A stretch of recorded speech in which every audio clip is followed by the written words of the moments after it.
یہ تو بسم اللہ الرحمن الرحیم کا ترجمہ تھا۔ اس بسم اللہ الرحمن الرحیم کے کچھ اہم احکام بھی ہیں اور ان کے پیچھے ایک بہت بڑا فلسفہ بھی۔ نبی کریم سرور دو عالم صلی اللہ علیہ وسلم نے ایک حدیث میں ارشاد فرمایا ہے کہ کل امر ذی بال لا یبدأ فیہ بسم اللہ فہو اخطأ، یا بعض روایت میں فہو ابتر، جس کے معنی یہ ہے کہ ہر وہ اہم کام جو اللہ کے نام سے شروع نہ کیا جائے وہ ادھورا ہے یا ناتمام ہے۔ چنانچہ رسول کریم سرور دو عالم صلی اللہ علیہ وسلم نے ہر اہم کام کو بسم اللہ الرحمن الرحیم سے شروع کرنے کی تاکید فرمائی، یہاں تک کہ کھانا کھاتے وقت، پانی پیتے وقت، سواری پر سوار ہوتے وقت، کوئی خط یا تحریر لکھتے وقت، غرض ہر قابل ذکر مشغلے کے شروع میں آپ بسم اللہ الرحمن الرحیم پڑھا کرتے تھے۔ بظاہر تو یہ ایک مختصر سا عمل ہے جسے بعض اوقات ایک رسمی سی کارروائی سمجھ کر لوگ نظر انداز کر دیتے ہیں، لیکن حقیقت میں یہ کوئی رسم نہیں، بلکہ اس سے ایک بہت بنیادی فکر کی آبیاری مقصود ہے۔ یہ ایک ایسی اہم حقیقت کا اعتراف ہے جس کو پیش نظر رکھنے سے زندگی کے تمام مسائل کے بارے میں انسان کا پورا نقطہ نظر اور معاملات طے کرنے کے لیے اس کی پوری اپروچ ہی بدل جاتی ہے، کیونکہ یہ اس بات کا اعلان ہے کہ اس کائنات کا کوئی ذرہ اللہ تعالیٰ کے حکم اور اس کی مشیت کے بغیر حرکت نہیں کر سکتا۔ انسان کو اپنی عملی زندگی میں اسباب کے اختیار کرنے کا حکم ضرور دیا گیا ہے، لیکن نہ تو یہ اسباب خود بخود وجود میں آ گئے ہیں اور نہ ان اسباب میں بذات خود کوئی کارنامہ انجام دینے کی طاقت موجود ہے۔ حقیقت میں ان اسباب کو پیدا کرنے والا اور ان میں تاثیر پیدا کر کے ان کے نتیجے میں واقعات کو وجود میں لانے والا کوئی اور ہے۔ ذرا سا غور کیجئے کہ جب ہم پانی پینا چاہتے ہیں تو بسا اوقات غفلت اور بے دھیانی کے عالم میں پی کر فارغ ہو جاتے ہیں۔ ایک ظاہر بین انسان زیادہ سے زیادہ اتنا سوچ لیتا ہے کہ اسے پانی کہاں سے حاصل ہوا،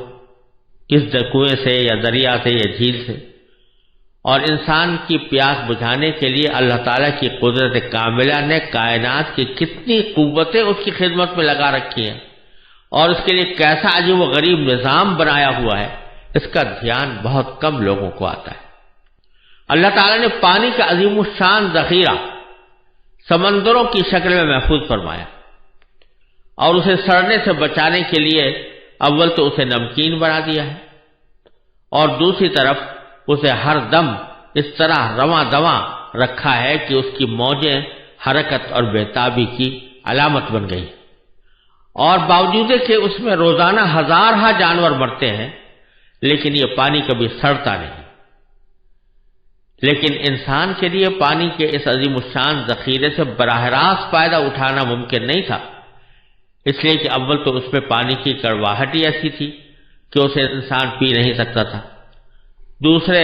اس پانی کا حصول صرف آس پاس بسنے والوں کے لیے ہی ممکن تھا، دور رہنے والے اس سے فائدہ نہیں اٹھا سکتے۔ اس کے لیے اللہ تبارک و تعالیٰ نے ایک طرف سمندر سے مانسون اٹھا کر اس میں ایک ایسا خودکار پلانٹ نصب کر دیا جس کے ذریعے سمندر کے کڑوے پانی کو میٹھا کرنے کا حیرت انگیز نظام کسی انسانی محنت یا مالی خرچ کے بغیر مسلسل جاری ہے۔ دوسری طرف اس مانسون کو بادلوں کی شکل دے کر اللہ تعالیٰ نے ایک مفت ایئر کارگو سروس فراہم کر دی ہے جس کے ذریعے یہ سیال پانی ہوا میں تیرتا اور سینکڑوں بلکہ ہزاروں میل کی مسافت طے کرتا ہے، اور اس کی فضائی پرواز نے دنیا کے ہر خطے کو سمندر کا پانی میٹھا کر کے سپلائی کرنے کی ذمہ داری لے رکھی۔ لیکن نہ تو انسان یہ برداشت کر سکتا تھا کہ اس پر ہر وقت بادل چھائے رہیں اور بارش برستی رہے، اور نہ اس میں یہ طاقت تھی کہ وہ سال بھر یہ 6 مہینے کا پانی ایک ساتھ اکٹھا کر کے رکھ سکے۔ لہذا اللہ تبارک و تعالیٰ کی قدرت و حکمت نے یہ انتظام فرمایا کہ بادلوں کا یہ پانی پہاڑوں پر برسا کر اس کے منجمد ذخیرے برف کی شکل میں محفوظ فرما دیے۔ پانی کا یہ دل فریب کولڈ اسٹوریج پہاڑوں کی چوٹیوں پر دلاویز نظارے تو فراہم کرتا ہی ہے، لیکن اس کا اصل کام ہماری پیاس بجھانے کا انتظام ہے۔ اسی کو قرآن کریم نے یہ ارشاد فرمایا کہ افرأیتم الماء الذی تشربون اانتم انزلتموہ من المزن ام نحن المنزلون، کہ ذرا غور تو کرو کہ وہ پانی جو تم پیتے ہو کیا تم نے اس کو بادلوں سے اتارا ہے یا ہم نے اس کو بادلوں سے اتارا ہے؟ ہم ہیں اس کو بادلوں سے اتارنے والے۔ پھر انسان کو یہ تکلیف بھی نہیں دی گئی کہ وہ اس برفستان میں خود جا کر اپنی ضرورت پوری کرے، بلکہ اسے سورج کی گرمی سے پگھلا کر دریا اور پہاڑی نالے بنا دیے گئے، اور اس کے علاوہ پانی کے سوتوں کے ذریعے زمین کے کونے کونے میں ایسی پائپ لائن بچھا دی گئی ہے کہ انسان جہاں سے زمین کھودے وہیں سے پانی برآمد ہو جاتا ہے۔ سمندر سے پانی اٹھا کر اسے پہاڑوں پر محفوظ کرنے اور پھر زمین دوز پائپ لائن کے ذریعے دنیا کے چپے چپے تک اسے پہنچانے کے عظیم الشان سلسلے میں کہیں بھی کسی انسانی عمل یا اس کی فکر و کاوش اور منصوبہ بندی کا کوئی دخل نہیں۔ انسان کا کام صرف اتنا ہے کہ وہ ان بہتے ہوئے دریاؤں یا زمین میں پوشیدہ سوتوں سے اپنی ضرورت کے مطابق پانی حاصل کر لے۔ اگرچہ یہ کام پانی کی سپلائی کے مذکورہ بالا قدرتی اور آفاقی نظام کے مقابلے میں نہایت محدود اور مختصر کام ہے، لیکن اس محدود سے کام کی انجام دہی میں بھی انسان بڑی مشقت اٹھاتا، بہت روپیہ خرچ کرتا اور کائنات کے دوسرے وسائل سے کام لیتا ہے۔ پانی کا ہر وہ گھونٹ جو ہم ایک لمحے میں اپنے حلق سے اتار لیتے ہیں، آب رسانی کے سارے طویل عمل سے گزر کر ہم تک پہنچتا ہے، جس میں سمندر، بادل، پہاڑ، آفتاب، ہوائیں، ندی نالے، زمین اور اس میں پوشیدہ خزانے، اس پر چلتے ہوئے جانور اور بالآخر انسان اور اس کے بنائے ہوئے آلات سب اپنا اپنا کردار ادا کر چکے ہوتے ہیں۔ جب حضرت صلی اللہ علیہ وسلم نے یہ تعلیم دی کہ پانی پینے سے پہلے بسم اللہ الرحمن الرحیم کہو، یا کم از کم بسم اللہ ہی کہہ دو،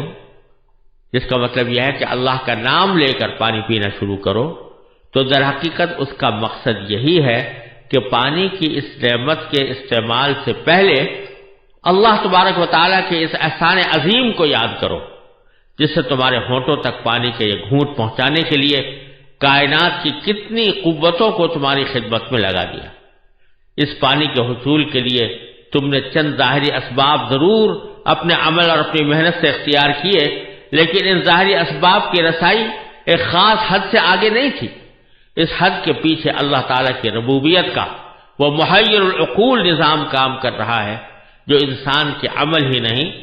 اس کی سوچ اور تصور کی پرواز سے بھی بالاتر ہے۔ پھر ایک عام آدمی کو اس سے زیادہ کسی بات سے سروکار نہیں ہوتا کہ اسے پیاس لگی تھی جسے اس نے ایک گلاس پانی پی کر تسکین دے دی، لیکن یہ پانی حلق سے اتر کر کہاں جا رہا ہے اور اس کے جسم کی کیا کیا خدمات انجام دے رہا ہے، اس کی طرف عام طور سے کسی کا دھیان بھی نہیں جاتا۔ ذرا غور سے کام لیں تو در حقیقت ہماری جسمانی مشینری کے ایک ایک پرزے کو پانی کی ضرورت تھی، جس کے بغیر یہ مشینری کام نہیں کر سکتی تھی، لیکن چونکہ عام انسان یہ بھی پتہ نہیں لگا سکتا کہ اس کے جسم میں کب پانی کی مطلوبہ مقدار کم ہو گئی ہے، اس لیے قدرت خداوندی نے اسے پیاس کی شکل میں ایک عام فہم میٹر عطا کر دیا، جو ہر عالم و جاہل، شہری اور دیہاتی، یہاں تک کہ ناسمجھ بچے کو بھی خود بخود یہ بتا دیتا ہے کہ اسے پانی کی ضرورت ہے۔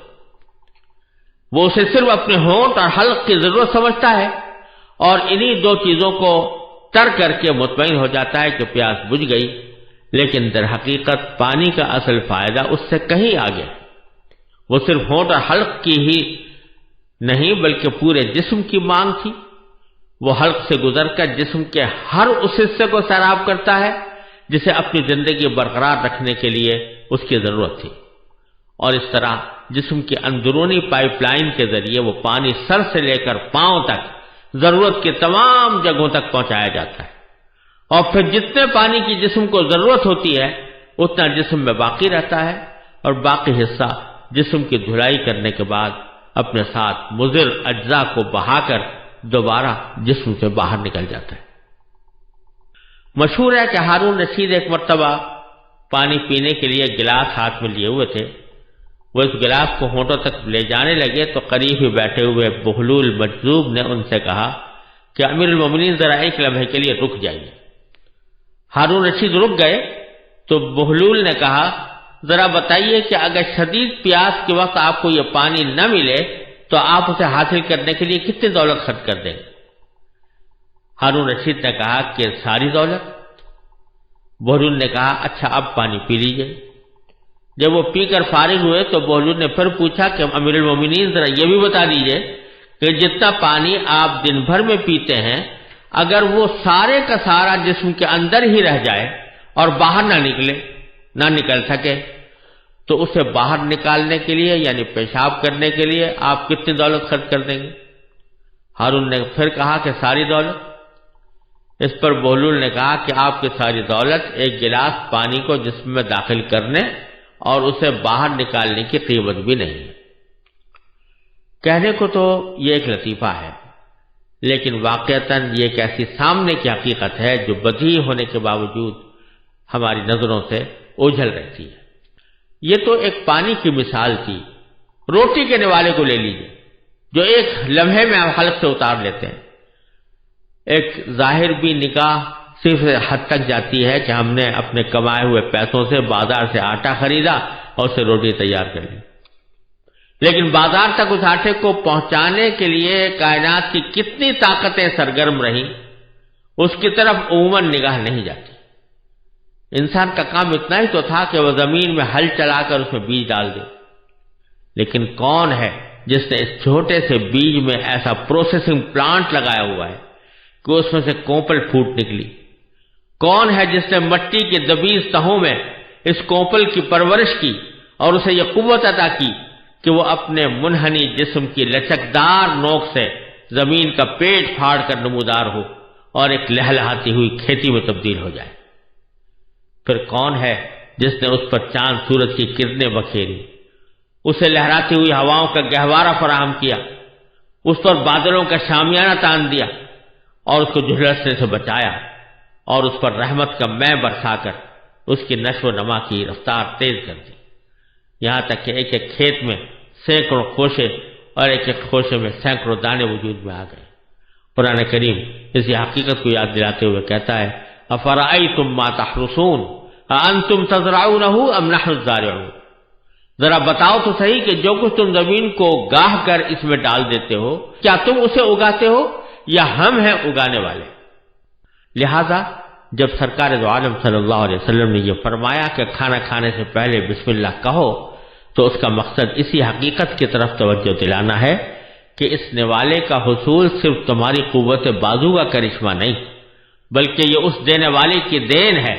جس نے اسے تم تک پہنچانے کے لیے کائنات کی عظیم طاقتوں کو تمہارے لیے رام کر دیا ہے۔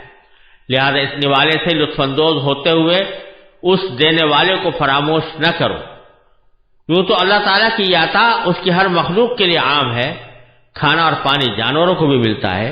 لیکن جس انسان کو اللہ تعالیٰ نے عقل و شعور بخشا ہے اس میں اور بے شعور جانور میں اتنا فرق تو ہونا چاہیے کہ یہ باشعور مخلوق ان نعمتوں سے فائدہ اٹھاتے وقت غفلت کا مظاہرہ کرنے کے بجائے اپنے حقیقی محسن کو یاد کر لیا کرے۔ یہ یاد کرنا ہی در حقیقت بسم اللہ الرحمن الرحیم پڑھنے کا ایک اہم بنیادی مقصد ہے جو ہر کام کے شروع میں پڑھنے کی تلقین فرمائی گئی ہے۔ اور پھر اس کا ایک عظیم فائدہ یہ ہے کہ جب بھی آدمی کوئی کام اللہ کے نام سے شروع کر رہا ہے تو دوسری طرف وہ اپنے اس کام کی تکمیل کو اور اس کے انجام کو اپنے اللہ کے سپرد کر رہا ہے۔ جب وہ یہ کہتا ہے کہ میں یہ کام اللہ کے نام پر کر رہا ہوں، اللہ بھی کون؟ جو رحمان ہے اور رحیم ہے، تو اس کا مطلب یہ کہ میں اس ذات کے سپرد اس کام کو کر رہا ہوں جو بڑی رحمت والی ہے، جس کی رحمت وسیع بھی ہے، جس کی رحمت بہت گہری بھی ہے۔ میں اس کے سپرد کر رہا ہوں تاکہ میرے اس کام کو وہی اپنے فضل و کرم سے تکمیل تک بھی پہنچائے اور اس کا اصل مقصد بھی مجھے حاصل ہو۔ جب آدمی اللہ تبارک و تعالیٰ کی طرف اس طرح رجوع کر کے کوئی کام شروع کرتا ہے تو اول تو اس کام میں انشاءاللہ برکت ہوتی ہے، دوسرے یہ کہ اس عمل سے بندے کے اندر ایک عاجزی، درماندگی اور اپنے تواضع کا احساس پیدا ہوتا ہے، کیونکہ جب یہ بار بار اللہ تعالیٰ کے نام کا حوالہ دیتا ہے تو رفتہ رفتہ اس کے دل میں یہ شعور جڑ پکڑ لیتا ہے کہ وہ اس دنیا میں خالق اور مالک بن کر نہیں آیا بلکہ مخلوق اور اپنے مالک کا بندہ بن کر آیا ہے۔ یہ بندگی کا احساس اس کے دل میں تواضع، عاجزی، ہمدردی اور غمگساری پیدا کرتا ہے، اور فرعونیت، تکبر اور رعونت کے رذیل جذبات سے اس کی حفاظت کرتا ہے۔ لہذا اس بسم اللہ الرحمن الرحیم کو پڑھنے کا جو ایک سبق دیا گیا ہے یہ اپنے پیچھے حکمتوں کا ایک جہان رکھتا ہے،